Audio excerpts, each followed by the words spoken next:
Bienvenidos al programa 2 de la temporada 2 de Infórmate, en el cual seguimos abarcando temas de educación, ya un poco más específicos. Les recordamos a todos que en toda la temporada 1 lo que hicimos fue revisar los protocolos de actuación que tiene el Ministerio de Educación Pública en Costa Rica.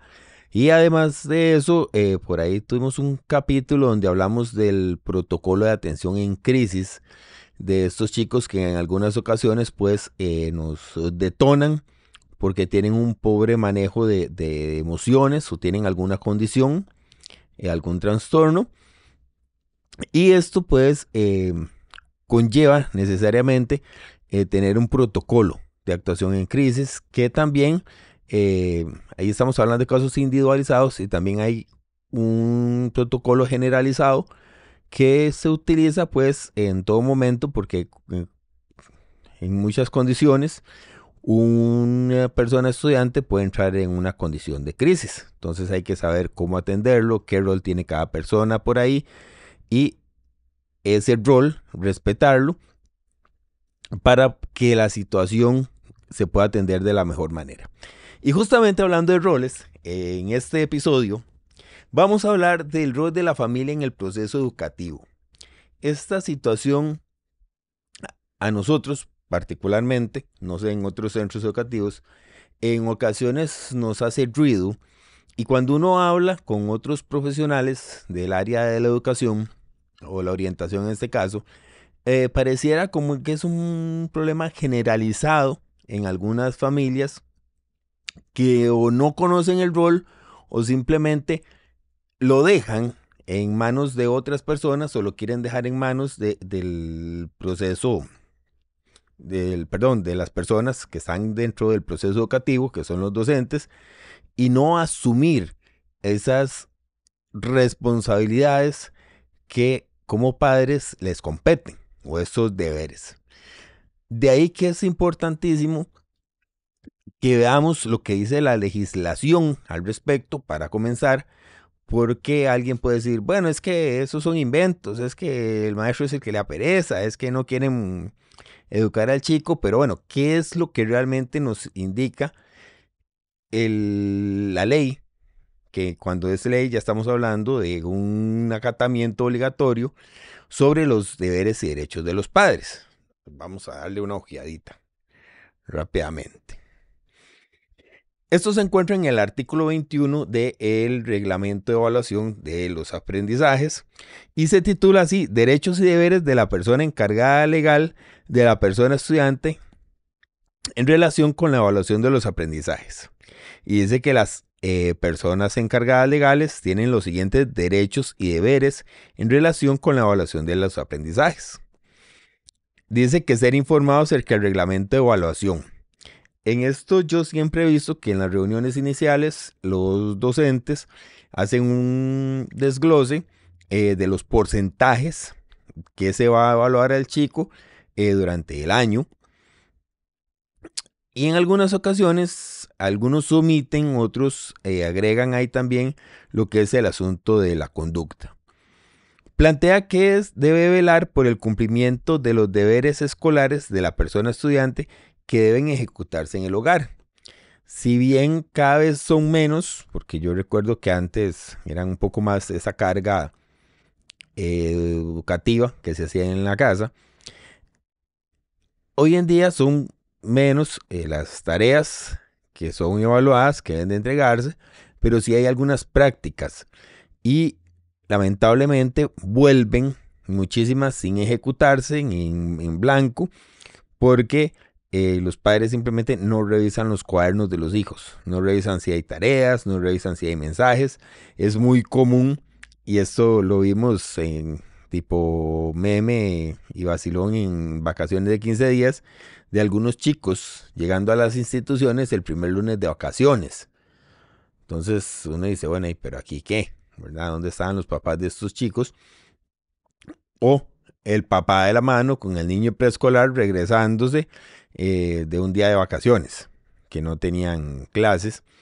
Y de ahí que muchas veces él pone un mensaje que no tienen clases y ahí llegan los chicos o que eventualmente por alguna situación entran en un horario diferente y aparecen a la hora que regularmente deberían aparecer porque no se leen esos mensajes y esos comunicados. Dice que cumplir con las indicaciones y recomendaciones que expresamente se le formulen el personal docente administrativo en aras de mejorar y mayor desarrollo de las potencialidades de la persona estudiante o para superar las deficiencias y limitaciones que se detectaran. Cuando uno llama a un padre muchísimas veces para hablar de estas cosas, desde que vienen ya vienen a la defensiva. Y cuando uno le plantea que, por ejemplo, el chico está teniendo algunos problemas en los exámenes, que debería estudiar más, la respuesta siempre es que en la casa él todo se lo sabe, pero en el examen se pone nervioso. Y cuando la respuesta es tan generalizada, ya uno empieza a dudar si es un problema que tienen todos los chicos de nervios o si simplemente es la excusa más que echan más a mano los padres en este caso. En muchísimas ocasiones hemos hecho recomendaciones al respecto, qué sé yo, por ejemplo, un tema que tenemos ahorita en boga, eh, el aseo, la higiene personal. Con los chicos de 11, 12 años, esto se complica un poquito porque están en ese proceso de adolescencia, de desarrollo, y pues huelen fuerte. Tienen que ya empezar a bañarse más, tienen que usar desodorante, tienen que utilizar algún perfume, ya verse más ordenaditos. Y uno hace las recomendaciones y no, es que él se baña bien, en la casa todo está bien, él tiene una esponja, tiene el desodorante, tiene el perfume. Y cuando el chico llega uno dice, no, aquí no, o sea, algo no está bien. Porque el olor es de que no hay un desodorante en realidad, o hay un descuido y pasa por el agua, por el baño con la llave cerrada, entonces se hace un baño en seco y sigue el olor ahí pegado. Así que es muy pocas las veces que se atienden las recomendaciones y esto es sumamente exitoso porque en las ocasiones en las que sí hemos encontrado padres que siguen al pie de la letra las recomendaciones que se hacen, el avance es notorio. O sea, la mejora es casi que inmediata.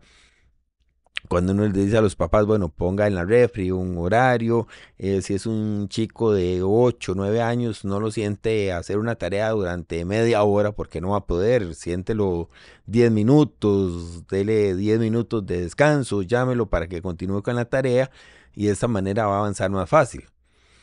Porque una de las cosas que a veces por ignorancia cometemos es tratar de sentar a un chico hasta que termine una hora ahí batallando todos cuando los espacios de concentración de ellos no son tan enormes.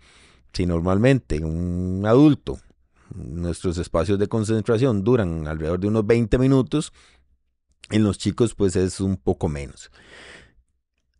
Estas recomendaciones que se hacen siempre desde los centros educativos lo que buscan es mejorar muchísimas veces no solo la parte de la evaluación, de lo que se va a evaluar, de los estudios, de las temáticas, de los contenidos, sino también la conducta y que ellos tienen y algunos hábitos que algunas veces presentan. Por ejemplo, el vocabulario. Cuando presentan un vocabulario vulgar, eso es, uno hace algunas recomendaciones a los padres y uno sabe cuándo se acatan, porque esos vocabularios se acaban. Cuando no, sigue. Del hijo de madre para arriba ahí en todos los días dentro de la escuela. Dice que es necesario o es un derecho presentar por escrito y en primera instancia ante la persona docente directamente vinculada con la persona estudiante las objeciones que estime pertinentes en las calificaciones otorgadas. Estas deben realizarse en un plazo no mayor de 3 días hábiles siguientes a la comunicación de la calificación a la persona estudiante. ¿Qué nos encontramos con esta parte? De padres que llegan a pretender reclamar calificaciones en diciembre. Creo que ya pasaron los 3 días, ¿verdad? Para esa fecha. Pero es justamente porque no revisan la calificación del examen, la calificación de la nota, no se dan una vueltilla a ver cómo anda el trabajo cotidiano, o cuando entregan las notas a medio periodo simplemente no se presentan a recibirlos.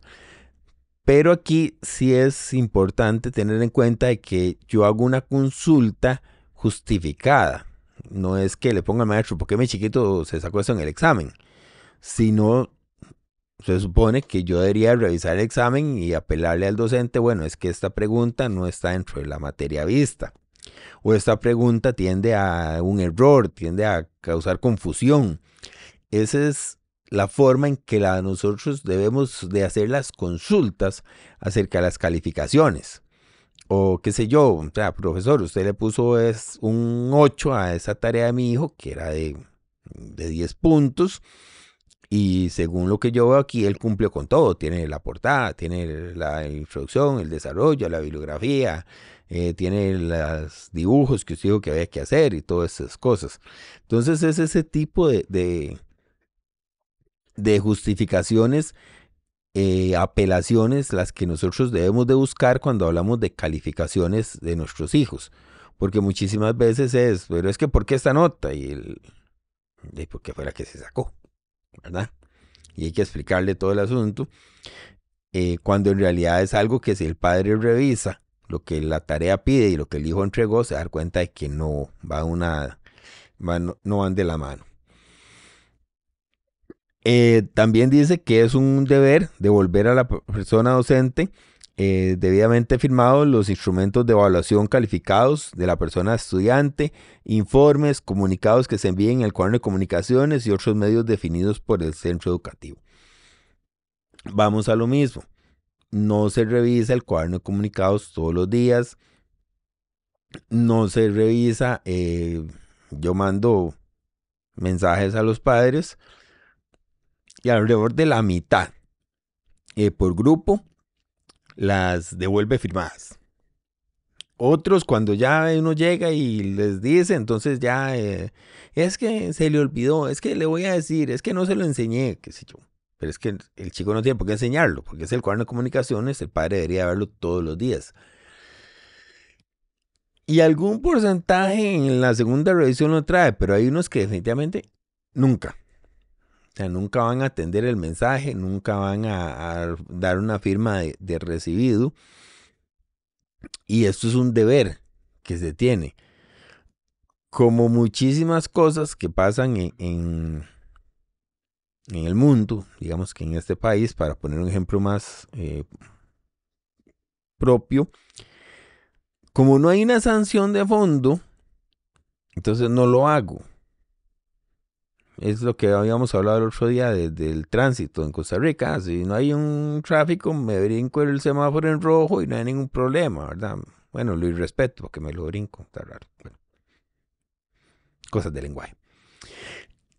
Entonces, ¿a qué venimos con esto? Que no hay una sanción, no me interesa, no lo hago, pero el problema es lo que estamos creando a futuro.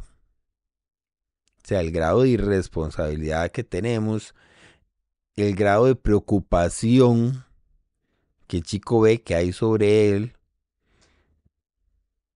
y años después no nos extrañemos de que ese chico no le interese el papá. Si el papá está enfermo, no haga nada. Si el papá se murió, que hagan a ver quién lo entierra. Porque si él vio que ni siquiera había una preocupación por firmar un recado, porque yo me voy a preocupar por este señor o por esta señora. Entonces a veces estas cosas son bolas de nieve que vamos generando y luego muchos se preguntan, ay, pero ¿por qué? Qué raro. O sea, el aprecio de un padre a su hijo se demuestra de muchas formas. Y una de las formas es cuidar de él. Es demostrarle que me importa las cosas que hace. Es demostrarle que me importa lo que está sucediendo dentro de la escuela y dentro de su vida en general. Y con ese tipo de cosas, de inclusive no firmar un mensaje, el chico sabe y se da cuenta y a veces se siente mal porque a él no le firmaron el recado y a los demás sí.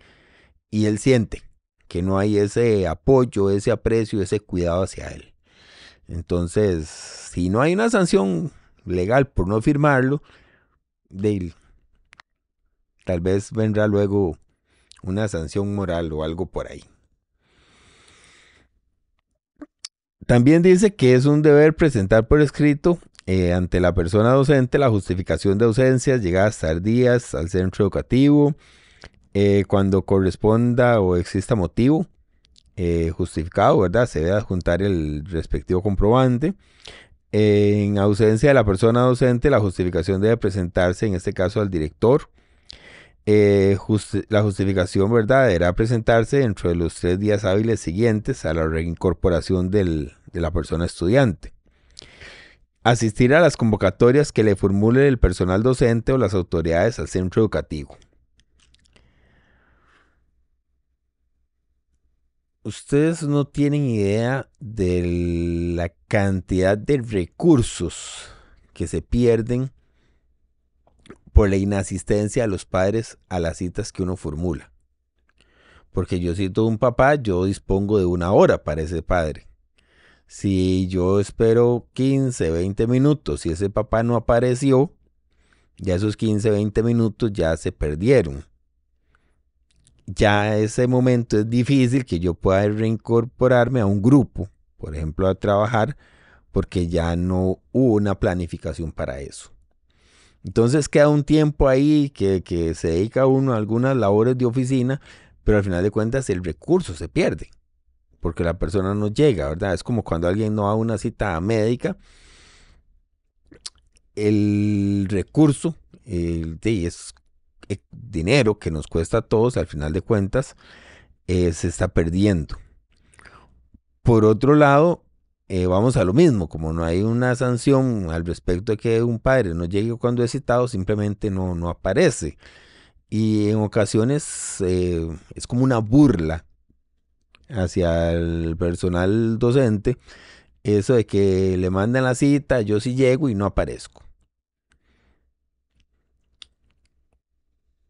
Bueno, y por ahí hay otro tema de cuando llegan y están pendientes del teléfono, llegan con un chico menor, y lo único que hacen es prestar atención al chico menor y no atienden lo que se les está diciendo, constantemente están levantándose, o sea, una cosa que usted ve que no les interesa el hijo.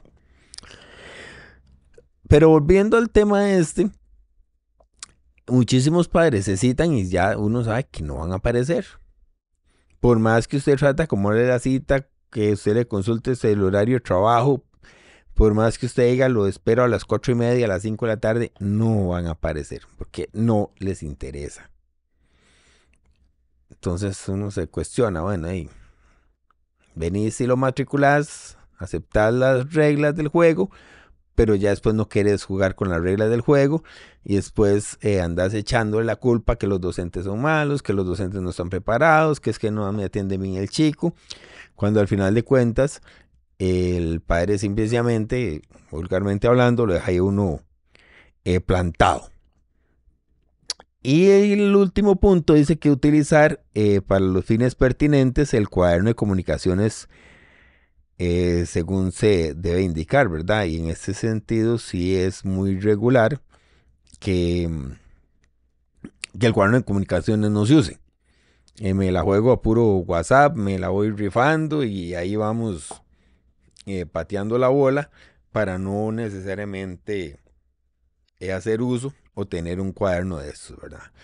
¿Qué es importante también considerar con esto? Bueno, asegurarse que los chicos asistan a la escuela. Yo no sé,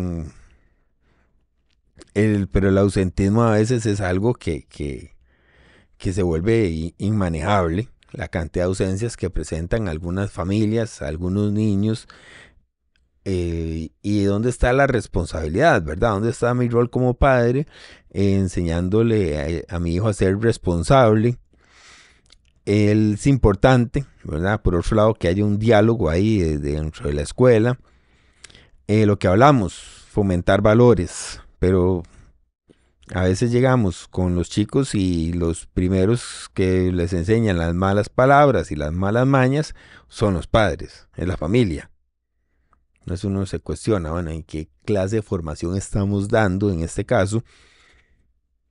Cuando no necesariamente podemos pasar esos valores a los chicos para que vayan a la escuela. El trato respetuoso, lamentablemente es muy normal que haya una forma irrespetuosa de conducirse los estudiantes hacia los docentes, y cuando esto pasa ya uno sabe que fue que el papá le restó autoridad al docente en la casa. Y a partir de ahí, la mitad del juego estamos perdidos. El cumplimiento de las normas. ¿Qué tenemos hoy con los padres? De unas cosas complicadas, porque de un pronto a otro, cuando nosotros vemos es que no está permitido los piercing. Ya viene el Will aquí como con 3, 4, en la oreja, en la nariz. No se permite el maquillaje. Y ahí vienen las chiquitas pintadas desde primero, segundo, tercero, cuarto, quinto, sexto. O sea, es chocante esa hipersexualización, que ya lo hemos hablado en otro momento, que no dejan a las niñas ser niñas, ¿verdad? Sino que es una necesidad de meterlas a la edad adulta. Y no, o sea, eso no va bien. No es algo que nosotros como padres debamos de enseñar, ¿verdad? Es cumplir las normas, es conocer la normativa, es hacer lo que lleve el uniforme completo, es hacer lo que lleve las tareas, este tipo de cosas. Que se haga responsable de los daños. Hoy en día, cuando se rompe algo dentro de una institución, todo el mundo desaparece, nadie sabe, nadie vio nada y nadie se hace responsable. Entonces esto implica un deterioro relativo entre las instituciones cada vez mayor, que viene degenerando en que tenemos escuelas más feas, ¿verdad? Ahora bien, dentro de la realidad de las instituciones educativas, tenemos que este rol que deberían de cumplir los padres anda un poquito lejos en algunos. En otros está muy bien, en otros podemos ver niños con uniforme completo, llegando temprano. En cuanto en otros, vemos que todos los días llegan tarde, llegan sin el uniforme, llegan sin las tareas.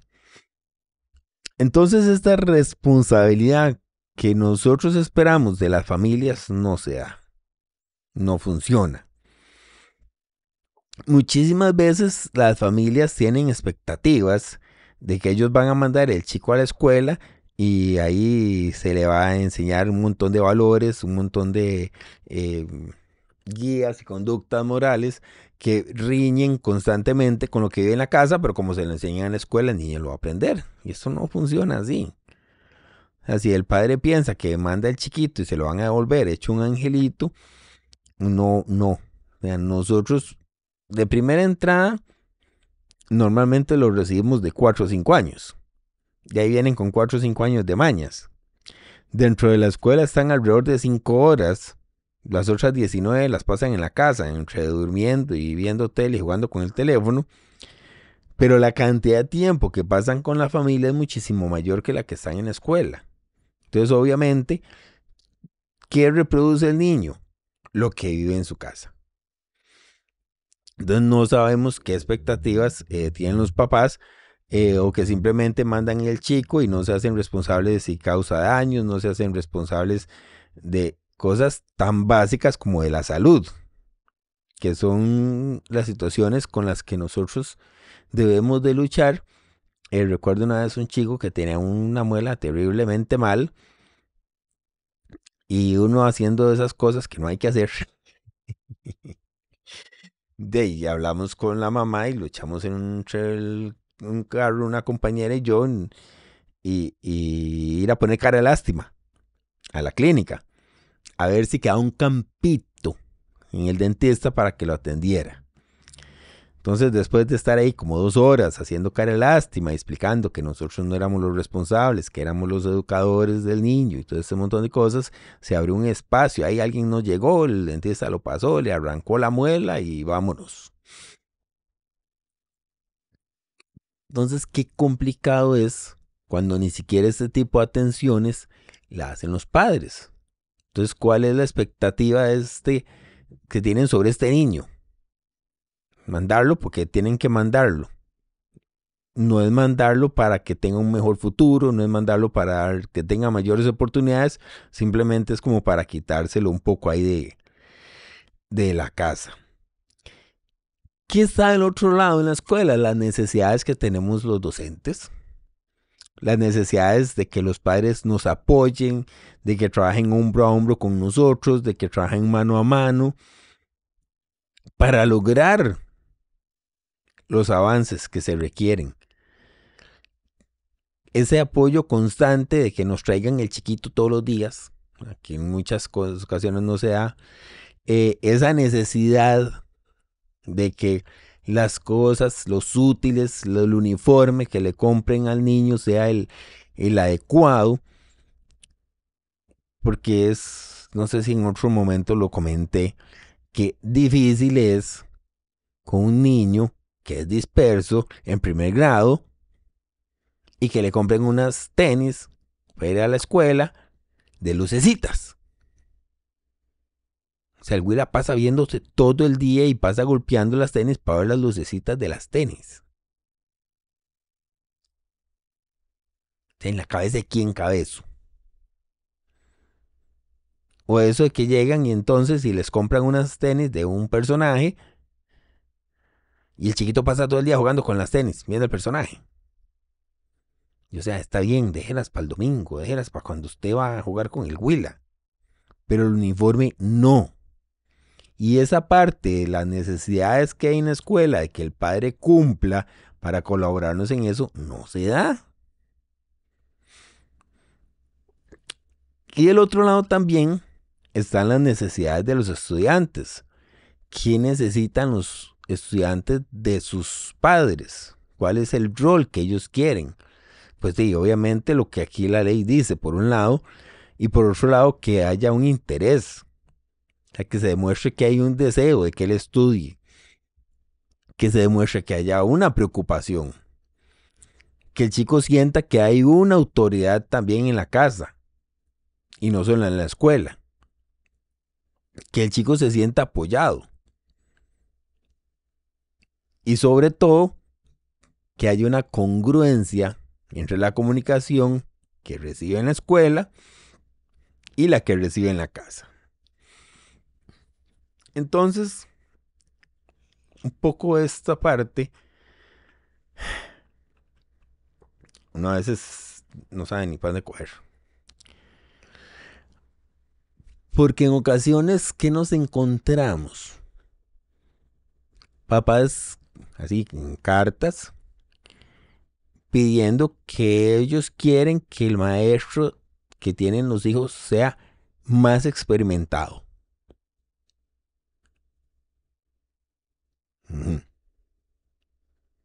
¿Dónde mando yo una carta para pedir papás más experimentados o más responsables para los estudiantes de mi escuela? Padres que llegan a cuestionar qué estudios tiene usted para trabajar con mi hijo.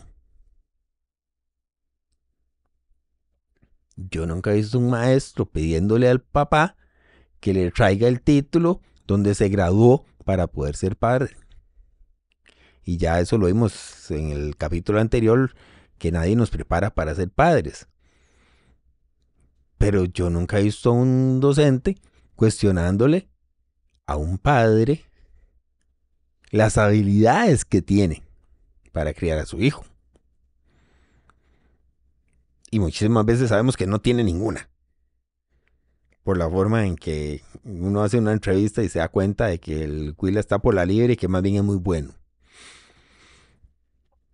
Padres que irrespetan por teléfono, padres que irrespetan a las salidas de las escuelas hablando pestes de los maestros. Entonces, la pregunta es, ¿cómo pretenden que los chicos atiendan a esos maestros que ellos constantemente están cuestionando?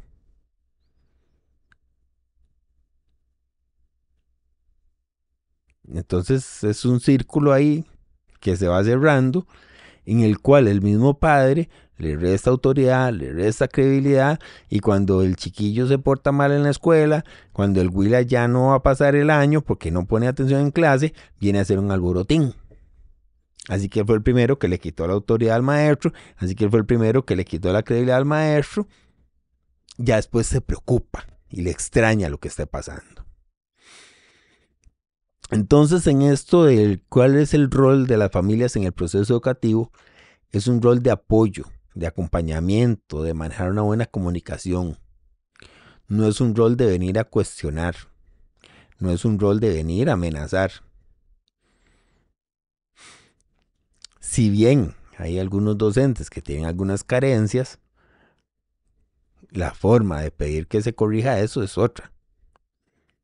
Ante la instancia pertinente, se hace la consulta.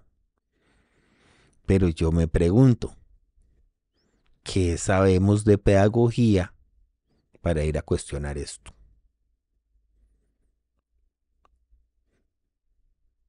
¿Qué sabemos nosotros de didáctica para ir a decir que alguien no sabe enseñar?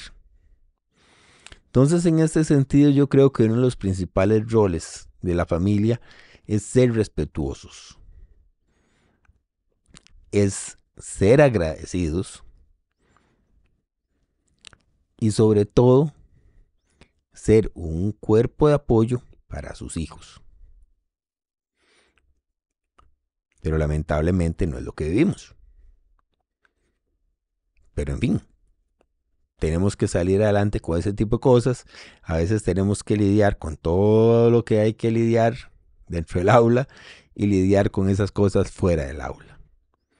Y sin hablar, ¿verdad?, de esas comunicaciones que no tienen que darse por WhatsApp, donde fines de semana, 8, 9, 10 de la noche, los padres están pretendiendo que el maestro está ahí disponible para atenderle las dudas y las consultas.